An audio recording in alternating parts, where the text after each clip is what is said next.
کبھی کبھی اللہ اپنے بندے کو وہاں آزماتا ہے جہاں وہ سب سے زیادہ محبت اور سکون کی امید لگائے بیٹھا ہوتا ہے۔ وہ لڑکی بھی بڑے خواب لے کر اپنے شوہر کے گھر آئی تھی۔ اس نے سوچا تھا کہ اب ایک نیا گھر ہوگا، نئے لوگ ہوں گے، نئی محبتیں ہوں گی۔ وہ دل میں ہزاروں دعائیں لے کر آئی تھی، ہر کسی کو اپنا بنانے کی کوشش کرتی، ہر ایک کی بات مانتی، ہر ایک کو خوش رکھنے کی کوشش کرتی۔ لیکن زندگی ہمیشہ ہماری سوچ کے مطابق نہیں چلتی۔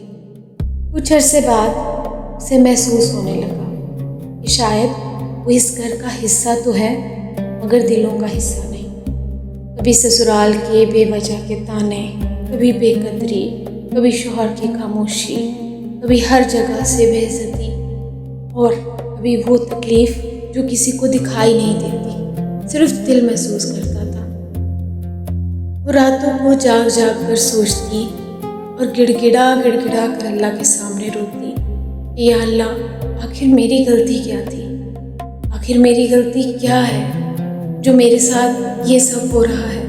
میں سب کو خوش رکھنے کی کوشش کرتی ہوں، پھر بھی میرے نصیب میں اتنی تکلیف کیوں ہے؟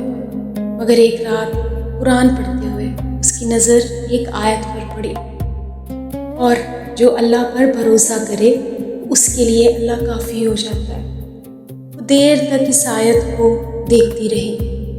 اسے محسوس ہوا جیسے اللہ اس سے کہہ رہا ہے، لوگ تمہیں سمجھیں یا نہ سمجھیں، میں تمہیں جانتا ہوں۔ لوگ تمہاری قدر کریں یا نہ کریں، میں تمہاری ہر قربانی دیکھ رہا ہوں۔ لوگ تمہیں رلائیں لیکن میں تمہارے آنسوؤں سے غافل نہیں ہوں۔ اس رات پہلی بار اس نے لوگوں سے امیدیں کم اور اللہ سے امیدیں زیادہ لگانا شروع کر دی۔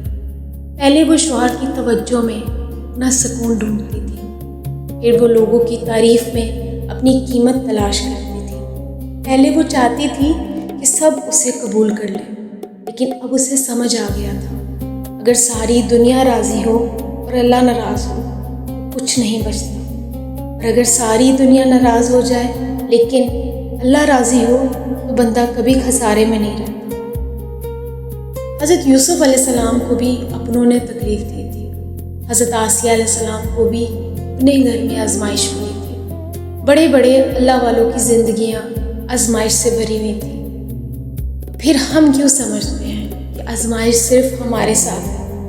کبھی کبھی اللہ کسی بندے کو لوگوں کے سہارے سے ہٹا کر اپنے سہارے پر لانا چاہتا ہے، اور یہی سب سے بڑی رحمت ہوتی ہے۔ آہستہ آہستہ وہ لڑکی بدلنے لگی، اور وہ لوگوں کی بے رخی پر پہلے جتنا نہیں ٹوٹتی تھی، کیونکہ اسے معلوم ہو گیا تھا انسان بدل جاتے ہیں۔ یہ وقتی رشتے، لیکن اللہ نہیں بدلتا۔ رشتے کمزور ہو سکتے ہیں لیکن اللہ کا دروازہ کبھی بند نہیں ہوتا۔ محبتیں کم ہو سکتی ہیں لیکن اللہ کی رحمت کبھی کم نہیں ہوتی۔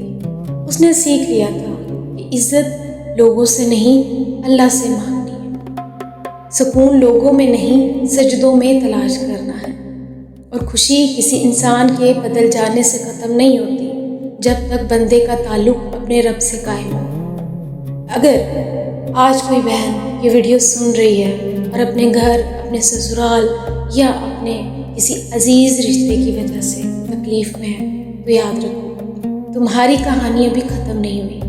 اللہ تمہارے آنسو دیکھ رہا ہے، اللہ تمہاری خاموش دعائیں سن رہا ہے، اور جس رب نے تمہیں اس آزمائش میں ڈالا ہے وہی اس سے نکالنے پر قادر ہے۔